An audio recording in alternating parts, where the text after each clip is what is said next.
Class warfare, the only resort to right-wing doom? It's worth it. How to talk to your right-wing relatives, friends, and neighbors, and other books written by Egberto Willis.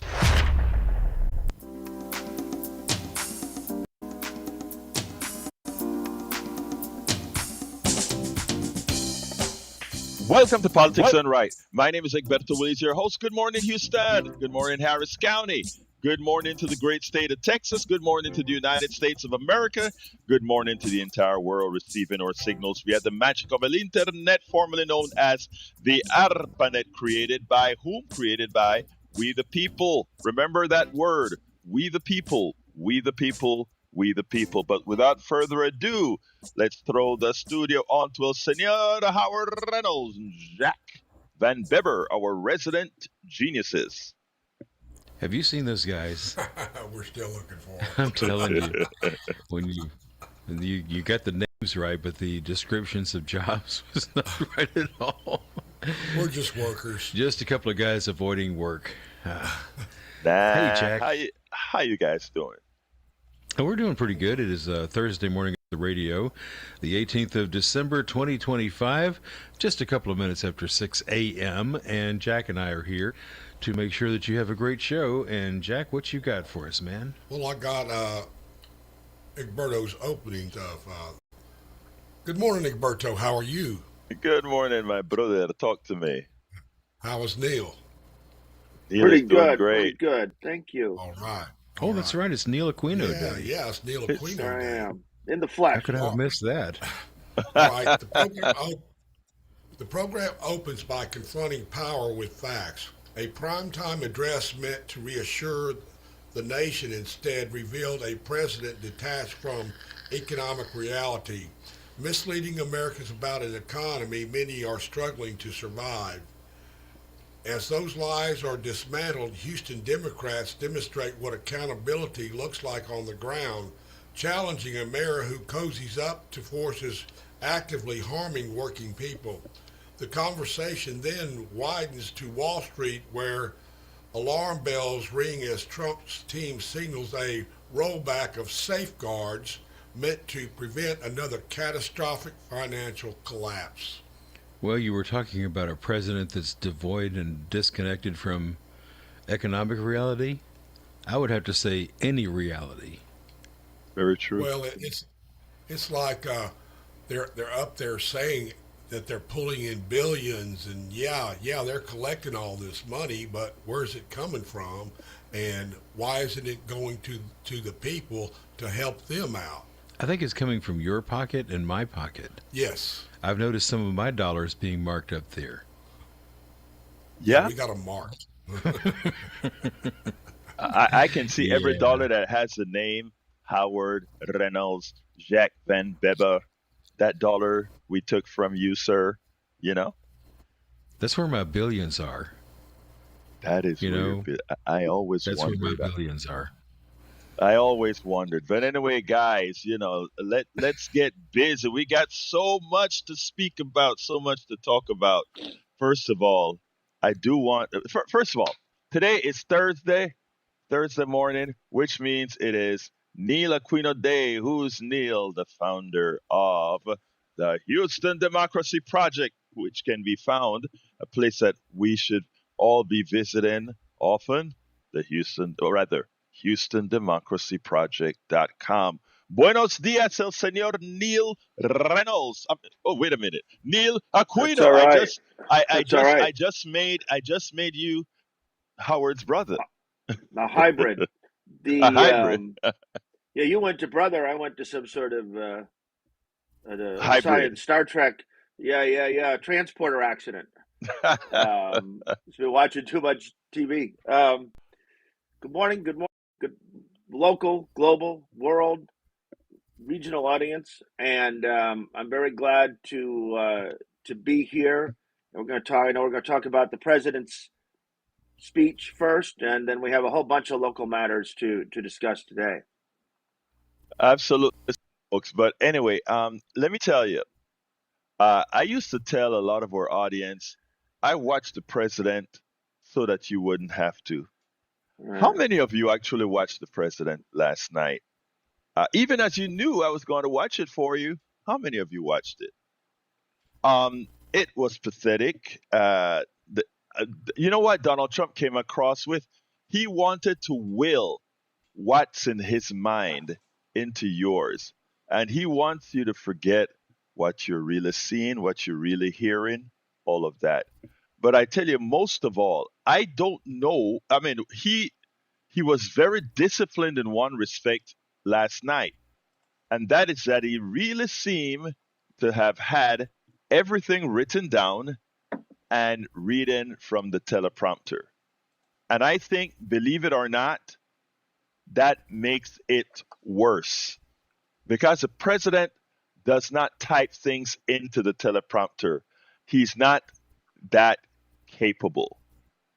We know that. He's not the smartest cat in DC at all. He doesn't know how to do that kind of stuff with technology, right? So somebody had to likely write this stuff and put it into the teleprompter. And you have to ask yourself who had allowed the president to put that. Neil, please tell me who would allow. Did you see the speech first of all, or you just disregarded it? I did. I saw a lot of reports that people were. I guess it was the season finale of Survivor, Yes. so a lot of people were upset. But I did regretfully see it. Okay. The Yeah, reason I said this is what's concerning about that is this. These are the people that consider themselves the leaders of the free world, and they allowed the free world to hear a United States president with his staff read that off of the sure, teleprompter. I mean, sure. what can Canada, what can the European Union, what can the United Kingdom, Australia, New Zealand, Brazil, what can all these countries think when they watch a president read off of a teleprompter that drug prices are going to fall 500%, even maybe 600%, which means for what they're talking about, folks, if you go to buy a drug that costs $100, instead of you paying $100, the drug company is going to give you $500 or $600. That is the kind of madness that was in that speech. That inflation was the highest in 48 years. Nobody can believe that. It's so easy to find that in the 1920s, inflation was at 20%, and that inflation right now is a bit higher than what it was when Donald Trump came into office. That the grocery prices and gas prices are $2 and it's $1.99. You know, the average price is $2.95 or somewhere in that vicinity. That he loves tariffs so much he's getting all this money in tariffs. Folks, tell your friends that money that he's talking about is coming out of their pockets. Let them understand that. It is our responsibility whenever this guy speaks to do an immediate fact check. Because in as much as we sit back and think, oh, nobody can believe that, guess what? A lot of people absent to pushback do. That 25 million migrants that he talks about, 20, look, they can't even find enough people to deport they're now deporting their friends, the Cubans. Okay? Let's understand what's going on and the record correct the record. There are so many more lies in there, but I wanted to just get that out of the way. I think the speech was not an embarrassment for the president. I think the speech was an embarrassment for America. That we had the leader of this country read off of a teleprompter, not just take it out of the air like he normally does, read off of a teleprompter numbers that are verifiably wrong, but not only verifiably wrong, but that shows he knows little about math. And in knowing little about math, in knowing little about math, it also shows that, well, maybe that's the reason he was never a good business person. And Eric, you may be showing a bit of a math deficiency as well, because he said the percentage, the 7%, which was the highest level under Biden or so, was within 50 years. No, it's not. Again, it is completely wrong. Donald Trump went there and he lied. All right. But then again, we shouldn't be surprised. Neil. Something happened, and I spoke about it with Coach Cam. He came on air on Monday to discuss that big vote. But what I want to hear is your perspective, and I don't only want to hear your perspective, but your perspectives with regards to people around this nation. The Democratic primaries are coming up. And I think more than ever, and I'm going to say this, and some people will get upset, but I think a lot of times the Democratic establishment is responsible for the existence of a Donald Trump, because the people that they should support, from folks like Mamdani and other progressives that support what people really want, instead they constantly coalesce on moderates. They constantly coalesce on centrists, which is not what the American people want. That is a figment of the imagination of many of the people who would like it that way, many of the capitalists who would like it that way. But anyway, take it away and run. Right. Well, we had a busy week locally, very busy week locally. It actually started Saturday when Alejandro Salinas was elected to council pretty easily over Dwight Boykins. And Dwight Boykins was same as it ever was. This was to replace Letitia Plummer on council. And so the upshot of that is she won with 59%. On one hand, she promised to address ICE, address HBD and ICE, basically conveyed she'd be independent of Mayor Whitmire, and then when needed. But then on the other hand, some of her most ardent supporters are totally aligned and very much in the Whitmire camp. So last couple of weeks we were saying Salinas is the candidate, and now we're saying hold Salinas accountable. She takes office at the beginning of the year. Then we had on a Sunday the vote that you're referencing, and you wrote about it at length in your Substack here on Monday. And this was the admonishment of Mayor Whitmire.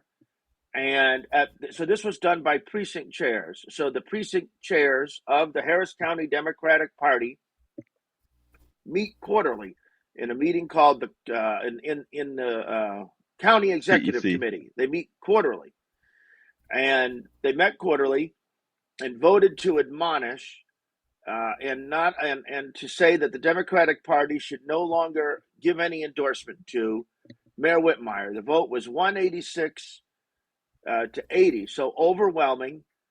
And you said it when you said it was entirely grassroots driven, powered by volunteer labor and $0. That's the truth.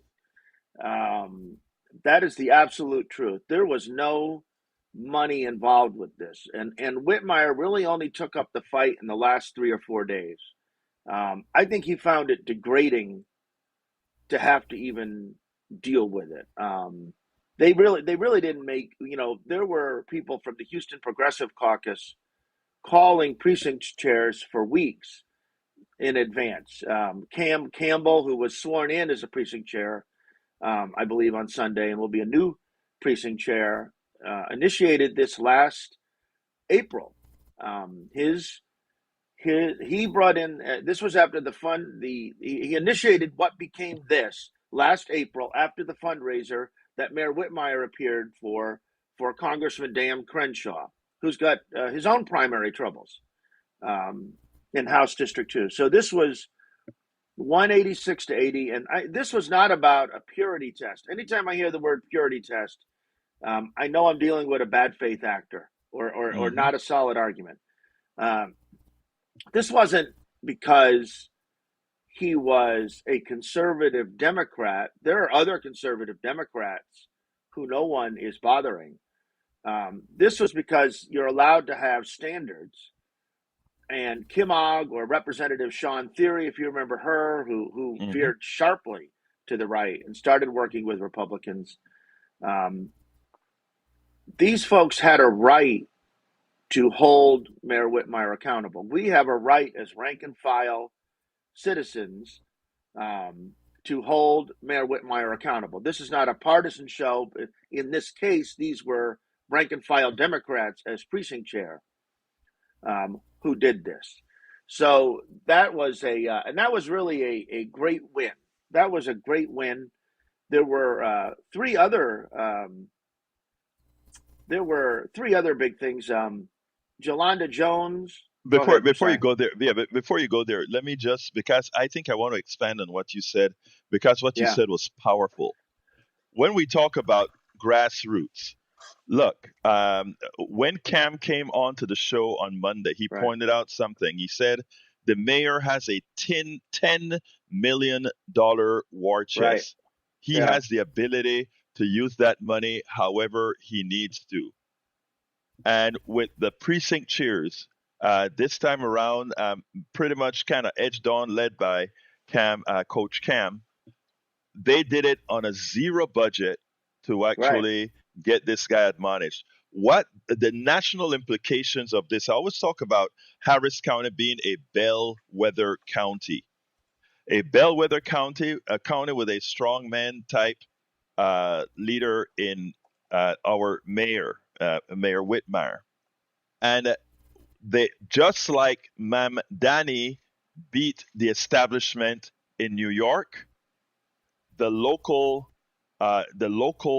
precinct chairs here in Houston, Texas, beat out on the establishment. As we had this, a lot of folks, and some of them are my friends, some of them that signed that letter to, some of them are good friends that signed that letter in support of the mayor. I think it was the wrong thing to do, given what his delito was, what his a crime, if you will, was to support somebody who actually degraded the base. And this is something that can be done in every single locale, every single state. Yeah. Yeah. Too many fear the establishment because that is where the money they believe is. I would take active people over money any day, because if you're touching the people, if you're talking to the people, look, Neil, you and I speak to the people every Thursday. I speak to the people every day of the week. You speak to the people every day of the week that you're out there in the field. We have a lot more rapport with the people than somebody that's sitting on the top with a lot of money that is having somebody indirectly work and put out their word out there. So, folks, it is within you to make that difference. And we have to, in March, in the case of Texas, but throughout the primaries, elect, elect the people, elect those folks that are going to solve the problems and not the ones that you think you have to. And that has to be done in a primary. Continue, my brother. Right. There was a letter circulated the Friday or Saturday before the Sunday vote. It started on Friday, I think, and then was re-upped on Saturday, of elected officials who supported Whitmire. It was actually a relatively small list. Right. He had a ton of folks endorse him over Sheila Jackson Lee in 2023. Many of them were not there. Not on the list was Congresswoman Sylvia Garcia, who no doubt does strongly support him, but she has a tough primary challenge from the perennial candidate Jarvis Johnson in CD 29, Mm-hmm. and so she wasn't on there. A disappointing name on that list was Carol Alvarado, who's one of our 31 state senators, and she is the floor leader, if you can believe it, of the Texas Democratic Senate. With Mm-hmm. there are 12 or 13, whatever the number is, Democratic senators. She is the floor leader. She is a full-on Whitmireite. and she has $3 or $4 or $5 million in her campaign bank. So these folks came on and they got it handed to them, 186 to 80.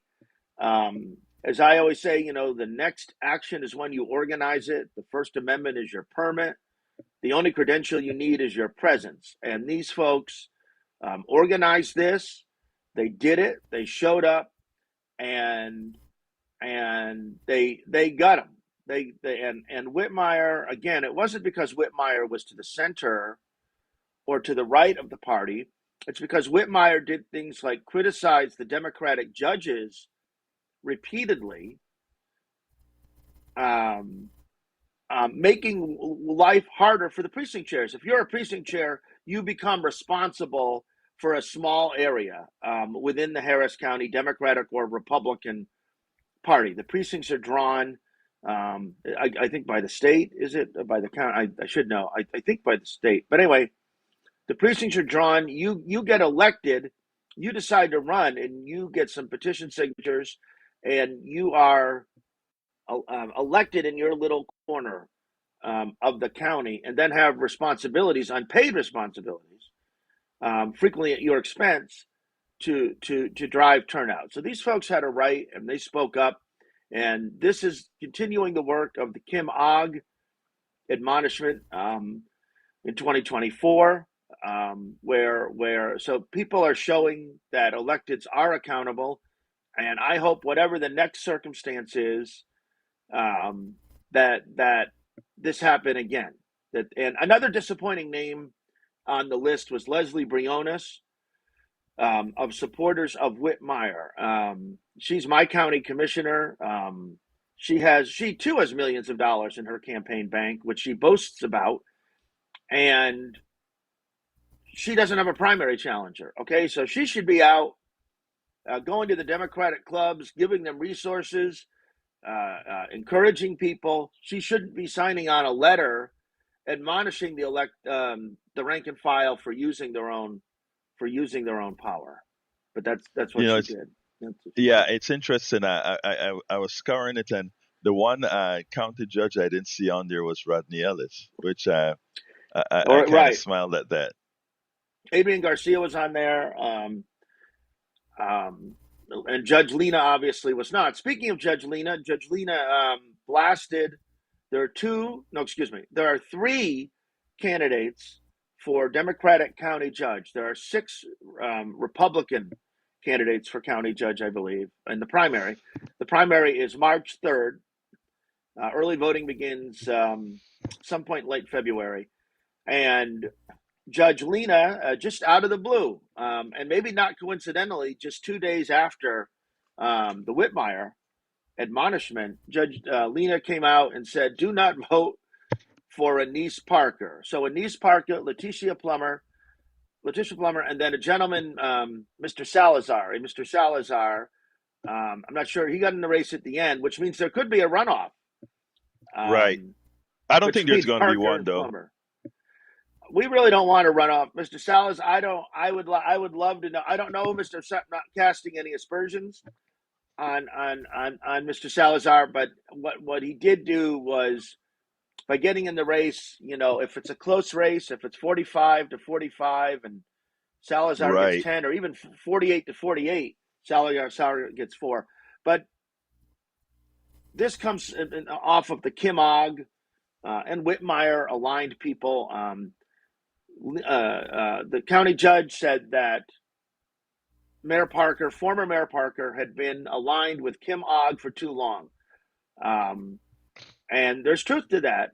She should have jumped ship a long time ago with Kim Ogg. Loyalty is a virtue. I do give some people credit for loyalty, but she stuck with it too long.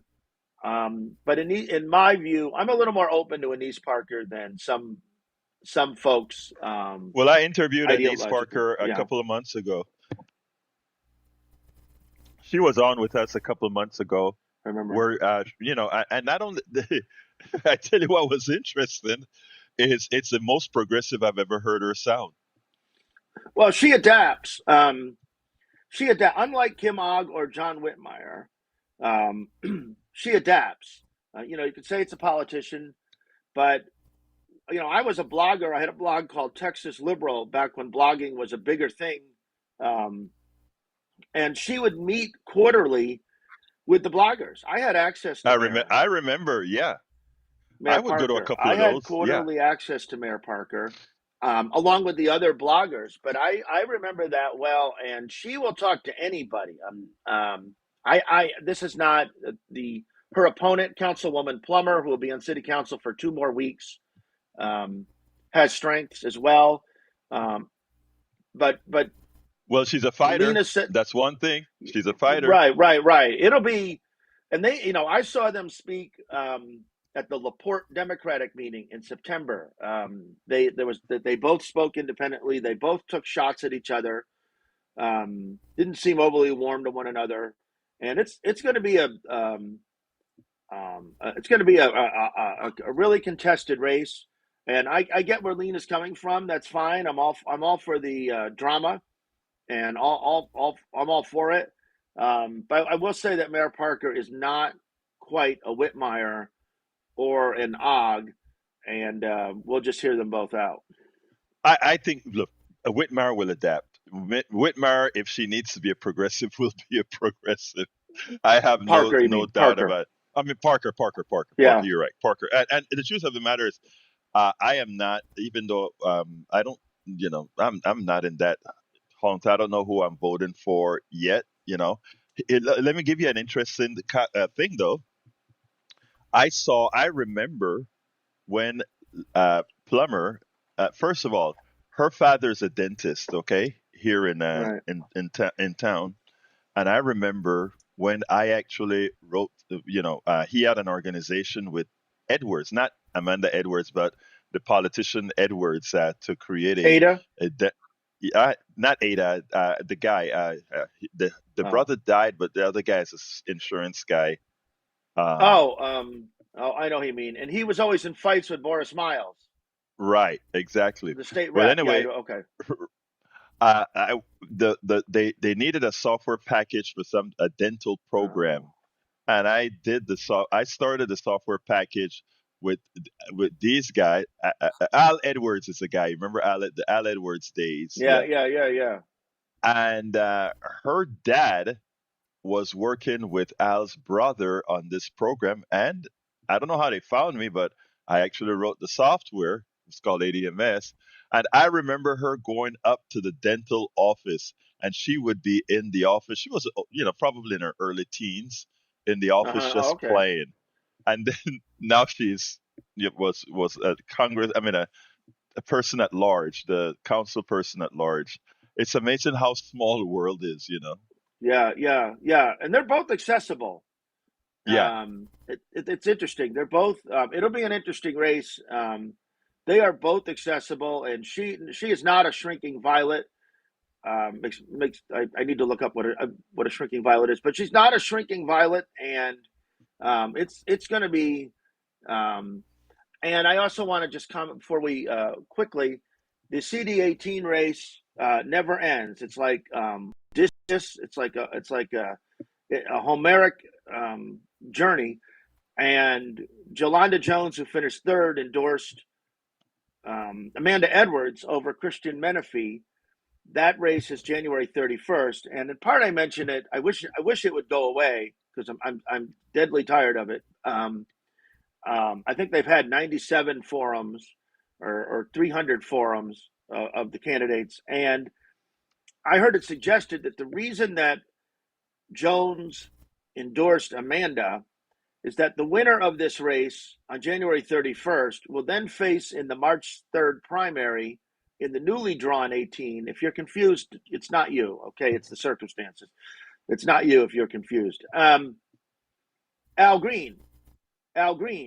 And I heard it suggested that Jones thought that Edwards was easier for Al Green to defeat in the March 3rd primary. And since Green is so advanced in years, that the seat would become open. Now, I sure hope that the seat does not, if Green were to win, I sure hope that the seat does not become open from Green passing, because then there'll be another another vacancy. But I think when you think of the resources that have gone into that CD18 race, nobody representing it for 10 months, it's a tragedy. The CD18 race, it's Governor Abbott's fault. But he wouldn't declare it. But Now that person is it's a only going to journey. serve for a year.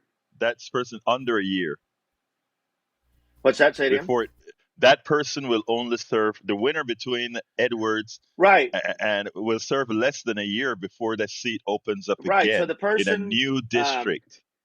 the person elected January 31st to complete the term of Mayor Turner, right? It sounds like Right. ancient history now. Will serve through January 3rd of next year, and then the winner of the Democratic primary on March 3rd who will likely beat the Republican because the way the district is drawn, will then be sworn in January of next year. Yeah. No, January of 27. Oh yeah, we're not. Yeah, I'm sorry. I don't mean to take 2 weeks of people's lives away. Yeah, January of 2027. Yeah, so I'll be glad when it's over. I hope I never have to hear about it again. But the minute it's over, January 31st, early voting It will starts begin for the again. primary 3 weeks later. Yeah. Yeah, it's ridiculous. And then it's a race between Al Green and those two as well. It's interesting. I mean, I think I could be wrong because Edwards and Menifee, in fact, Edwards and Menifee both filed for the primary. So it's entirely conceivable because they'd have to file for the primary. Yes, because it's entirely conceivable. One of them wins. Let's just say Menifee, just for the sake of argument. Then there's the March 3rd primary, and that probably goes to a runoff, which is May 20 something.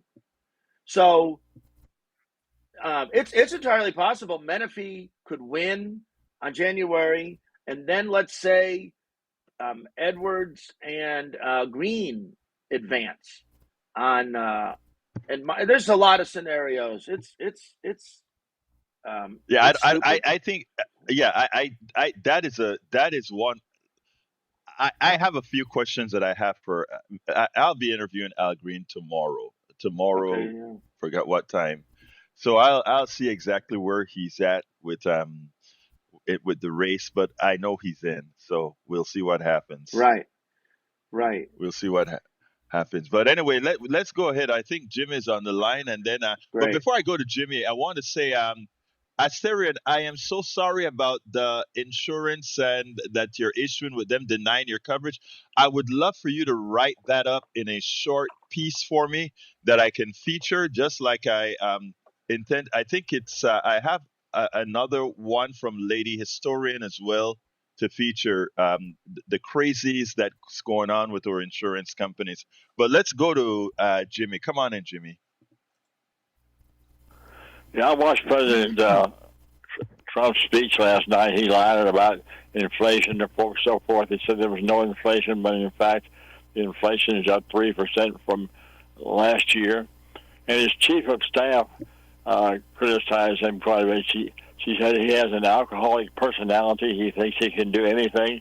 And he also is too vindictive about his so-called enemies. So she had that. She was interviewed and had that in the New Yorker newspaper. And the worst thing now, though, is Trump has created some plaques. And they were Jimmy Kimmel showed on his show last night. These plaques describe the previous presidents, and he talks about Biden's crime family, and Biden was lazy, and all kinds of total nonsense. And it's reprehensible, the stuff he put on these plaques. All Jimmy, of lies. Jimmy, let me ask you this. Don't you think all of that, including how he sounded yesterday, says that this man is likely severely mentally ill, in your opinion? Yeah, he's so delusional on many issues. I mean, about how great he is and about how bad Biden is. He goes after all the previous Democrats and so forth. And be quiet, Jimmy. And anyway, Yeah, he's a very delusional and reprehensible president, and it's sad that we have to listen to his nonsense the next 3 years or so. Yeah, Stadion said he's a whack job. Your wife doesn't want you to say too many bad things about the president, Jimmy. He's constantly degrading Biden. He calls refers to Biden's crime family, and so stuff is just all nonsense. So I think the public is becoming more and more aware of him, and his ratings are going down. Yeah, well, they are going down, the economy. We'll talk tomorrow, Jimmy. I don't want your wife to get on your case too hard, okay? That's right. Okay, Victor, keep up the good work. Thank you, my brother. All right. All right, take care. All right, Cheryl Elkins, welcome aboard. She says the graph of native-born employment was full on fascists. Cannot deny they're living out loud. Shame on the people around him for manipulating him to push their agenda. He's a sick man. I am so. Let me say that. Go ahead, Miss Elkins. I'm glad she made that point because he keeps saying, he said yesterday that he keeps saying jobs going to American-born citizens, right? So we got, I think I'd seen a chart. There are 27 million naturalized citizens. I think I've seen. Check it yourself if you want to know. But he keeps saying American-born citizens, and if they get rid of birthright citizenship, as they seem, I have really deep concerns. If they get rid of birthright citizenship, as seems very possible, they'll start looking at who got here when, or whose parents were undocumented at the time of birth, or not, or maybe even just whose parents were born in the United States or not, and they'll take election results and they'll say, you know what, 23,000 of these people are not proper citizens. They'll start to retroactively define citizenship, and when you get into that, and Ms. Elkins said, full on fascist. That's right, and once you get into that stuff, you are opening up some potentially very violent some doors. Now, let me just say this, Neil. First of all, I'm 100% in agreement with that. But there is one thing that I want folks to understand, and that is the amount of people that support that kind of crap are not the majority of the country. And I think as activists, it is our responsibility to activate the citizenry so that the minority of people, whatever percentage they are, 33%, or I actually think it's less, that are sick in that manner. We've never had this problem until somebody tried to trigger this. I think what we have to do is start, instead of fearing what he'll do, ensuring that he can't. And I think too often we are fearing what he may do, as opposed to ensuring that he can't. And there are enough of us to ensure that he can't. Let's go. That's Whitmire's argument. We're afraid of what they'll do. That's Whitmire's argument. I can't address ICE because I'm afraid. Right, exactly, absolutely so. But I think that's an excuse because Whitmire, I don't think was ever exactly. Is that Melissa? Let me say Miss Bowie. If that is, we haven't heard from you in a while. Beautiful. Line 2. The one and only. You better believe it. What's up? I know it's How you, girl.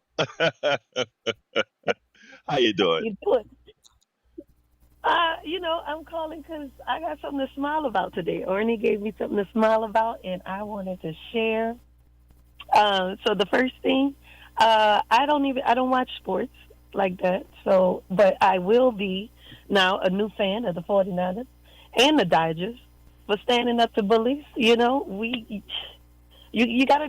that silent stand that's happening with DEI. I want to congratulate them. So I will be watching one of their games. Could you elaborate? What did they do, ma'am? The 49ers and the Dodgers? What they do? So basically the corporate, they basically come in for the Dodgers and the 49ers for their DEI. It's not a DEI program. It's just basically they're coming and chopping in on their how they recruit. And corporations who quietly also standing up for, because getting really, but DEI really not DEI. It's just getting rid of inclusion in general is bad for business. I mean, Right. basically the manifesto, like, not gonna be surprised. While there's a certain group of us that we're not surprised at what's going on, but the manifesto did say that they wanted women at home. So Right. it's basically just coming it's just going down the line, like you say, it's going down the line. They're coming for everything, one by one by one. Before we all know it, everybody out, right? So Yes. their corporations are basically, rejecting the idea that they need to change how they hire or fire. You know what I'm saying? It doesn't make Yeah. any sense. So I'm smiling Well, about that. I am glad Fight. you just taught me something. I didn't know that the Dodgers and these other teams decided that they were going to forego what the establishment want. But for our audience at large, Miss Bowie, Melissa, what I want to do is I want to point something out. Do not believe anything you hear about DEI somehow giving preferential treatment to others. DEI is simply about allowing everybody to have access. And let me tell you, it is so difficult. A lot of people, let me tell you, Melissa, a lot of people just don't believe when you tell them that previous to affirmative action and previous to DEI policies, some people weren't looked at all. And that limits the pool.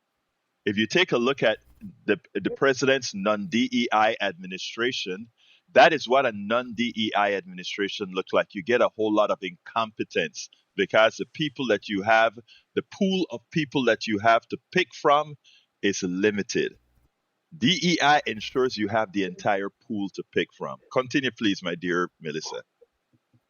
And let's not forget that also we can look this up. The Renaissance and the Great Depression, all of that was happening around the same time. So if we get rid of the thing that makes us happy, we just gonna go right over here on the other side of the world and just continue on, right? They don't want that. They don't want to see us happy, right? But we got to keep the silent fight. I just look up there where everybody was going during the Great time.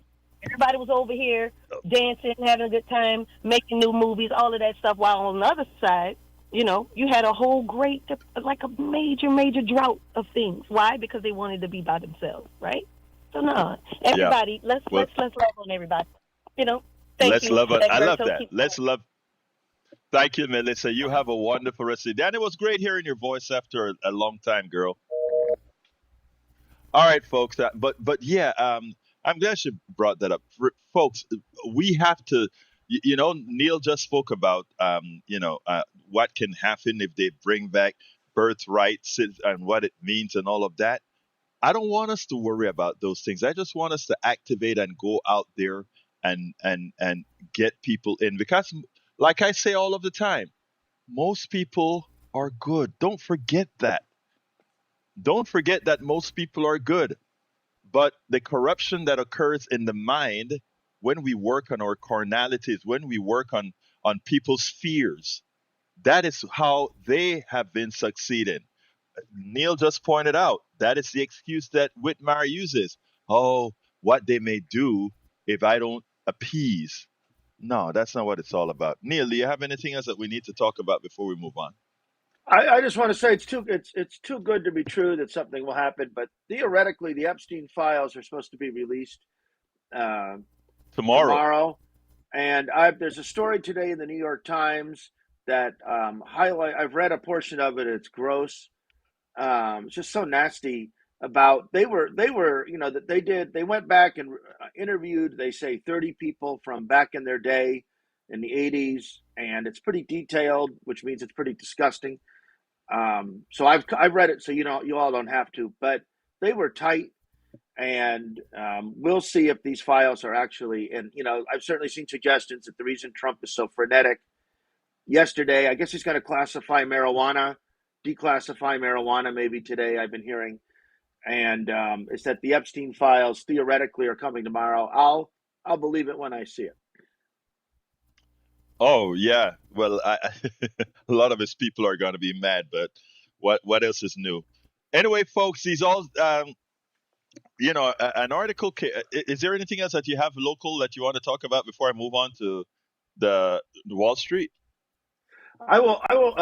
There remain discussions at Houston City Council about HPD and ICE. They don't meet for 2 weeks, but there seemed to be a dam break a little bit at the session, the Tuesday public comment session, about stopping non-safety traffic stops. HPD enacting a policy where HPD does not pull you over for a tinted windshield or tinted windows or a cracked windshield, which would lessen the prospect of interfering of you being referred to ICE. So you're pulled over and you have one of these civil warrants that ICE added, and so this was progress. And I'm glad you gave me the opening, because this comes from people.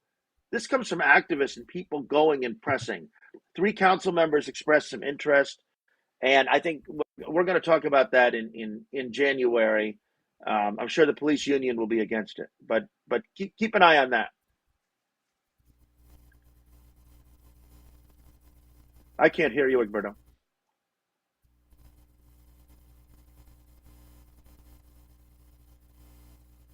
Anyway, Egberto.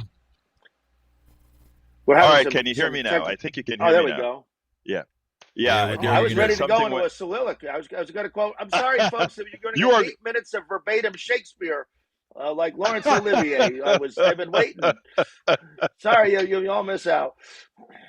Yeah. Well, let me just say this, okay? I think it's important that we note something here. Mamdani I always say his name wrong.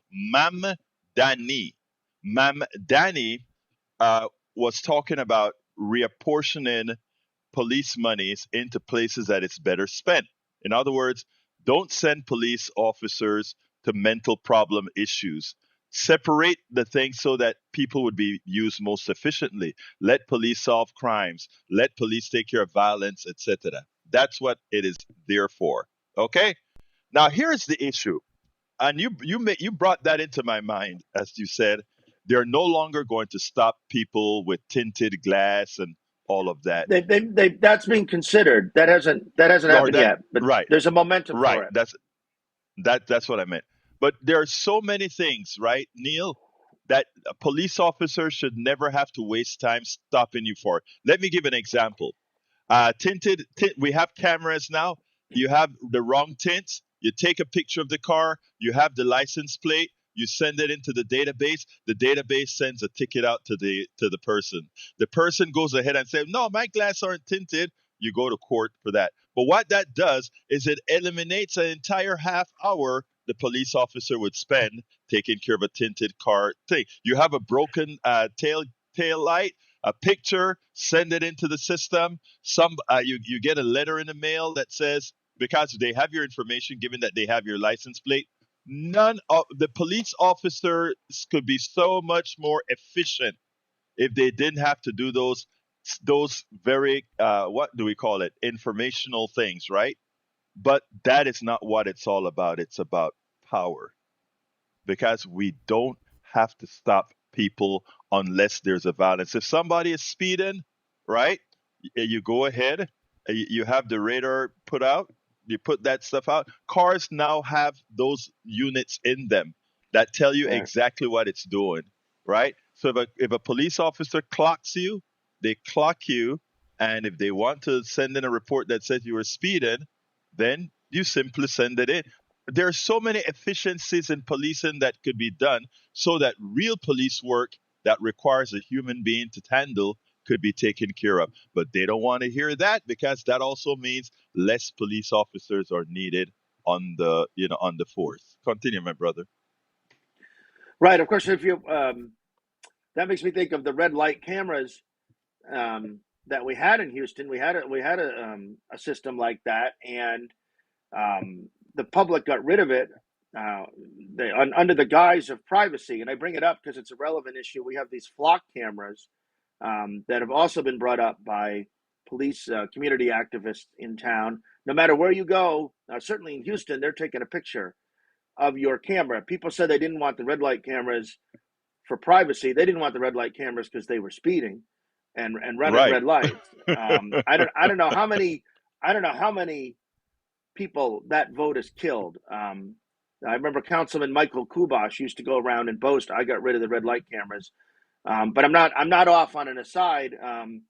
What you're referencing made me wonder if it would pass muster with the legislature.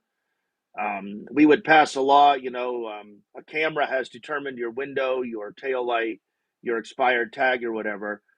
And I could see the legislature negating that due to privacy, when the issue is they just, they don't want you to follow any rules. Yeah, and that's the thing. I mean, look, if you're supposed to have a sticker on your car and we don't want stickers on cars, we don't want a paper, then we should vote that out. But other than that, if you have a sticker, you don't have it, and you get caught, hey, you pay the fine. I mean, it is that simple. But yeah, but anyhow, and we didn't get a lot of calls today. 713-526-5738. I guess that means we did a lot of talking. 713-526-5738. But we have a lot of preparing the commentary. Christmas goose. Yeah, that's right. It's a Christmas time, right? Today is exactly 7 days away from Christmas. It's the holiday time, and I watched a version of the Christmas Carol. I hadn't seen it with George C. Scott, and Christmas You past, did. present, and future came, and he had a big change of heart. He bought the biggest turkey for Tiny Tim. I knew how it was going to end, but still, kept a little suspense. But he was told the error of his ways. Now, Lynette says, Marnie, I think those names and the plaques are DJT's way to remember who they are. I think he's having trouble with his health. Yeah, I mean, the guy is really sick. We know that for a fact. The guy, well, I shouldn't say we know that for a fact. We can assume that. Let's go to Jim. Come on in, Jim, line 1. Right. I guess I just needed to tell folks that the lines were open. That's right. You willed it. Come on in, Jim. Yeah. Jim, you're on. Okay, well, I think Jim is going to be on in a few seconds. No, they haven't clicked the red button yet for Jim. There you go, Jim. There we go, Jim. Oh. Now, one of the reasons I wouldn't be voting for Anise Parker would be the red light cameras and the fiasco that was, because it wasn't about privacy. It was about the vendor that installed them that started turning back the yellow lights, which by law has to be so many seconds depending on the speed of the traffic. They did this all over. In fact, they did it all across the U.S. before the vote here in Houston to the city council to put that stuff out there. You know what, Jim? Jim. Let me just say this, Jim, because Neil brought up something that's important. That the red light cameras do save lives, right? Because the propensity for people to run the red light would stop. Say that again. They don't? If the lights turn back, yellow lights turn back, they don't save lives, and they don't. After a while, people. It was revenue enhancement. That's what it was all about. Jim is right that the vendor was funky. There were aspects of that contract that were funky. Jim does recall something. Yeah. No, but I'm with. Here's what I'm trying to say. Red light cameras that operate within the rules again should be okay. And Jim, I think is saying that the reason he's against it is that private company was using it to. No, I'm asking Jim. Is that correct, Jim? You don't like it because that private company that was running it was running a scam. Is that correct? That's right. But see, the city council, the mayor, they knew this was going on around the country, and they didn't write a contract that would have said, if you do that, you're out. Plain and simple. Okay, I got you. They could have done that. They didn't do it. Right. I remember we were stuck with the contract. But it's still to me a source of regret. If my driving around here and the red light running is It's crazy. terrible. Yeah, a lot of people are getting killed for red. But here's the deal. Yeah, yeah, you do. But here's the thing, Jim. I would like to see, again, like I said, all right, all of those functions removed from the private sector. Because if you put a private sector in there to run those cameras, more so than government, they are going to try to maximize their profits. That's their job. And maximizing the profits means scamming the people to have more things. So, anyway, Jim, I got one more call, but thank you Good, for I the call, appreciate all that right? call. Thank you. Let's just let them in. Just let line 2 in. Don't worry about the name. Line 2, you're on. Because we only have a few seconds. Line 2, you're on. Okay, it's coming. It's gonna come someday. Yeah. Okay. Maybe they don't want to talk. All right. That's right. Let me go ahead and pass it to the studio to close this out. Studio. Studio is here. Red light cameras were dangerous because people were slamming on their brakes and getting hit from the rear end and then pushed into the intersection where they could get hit. So they were a dangerous thing to have, and they just were not a good thing to have. I don't think they saved any lives. I think they probably endangered more than they saved. Jack, you got anything? Jack says no, so take it home, Egberto and Neil. All right, Neil, give me a closer. Okay, so next week, next Thursday's Christmas, and then after is New Year. So this is my last show of the year. I'm very appreciative of the studio for their help all year, and all the callers. I am very appreciative of Egberto about being allocated to space. So thank you, everyone. Have a great holiday, whatever it is you observe. I'm very appreciative of being able to be here and everyone connected with it. And HoustonDemocracyProject.com. Have a great holiday, and let's have a great New Year. Thank you, my brother. Anyway, folks, remember the rest of the program is at politicsandright.com/newsletter, politicsandright.com/newsletter. You can email me directly at kpft@politicsandright.com, kpft@politicsandright.com. Love you all. My name is Egberto Willis. This is Politics and Right, and you guys know how I end this baby. I am what? Out! You're listening to the American Democracy Minute, keeping your government by-in for the people. The U.S. Justice Department filed suits December 12th to compel Massachusetts, Colorado, Hawaii, and Nevada to turn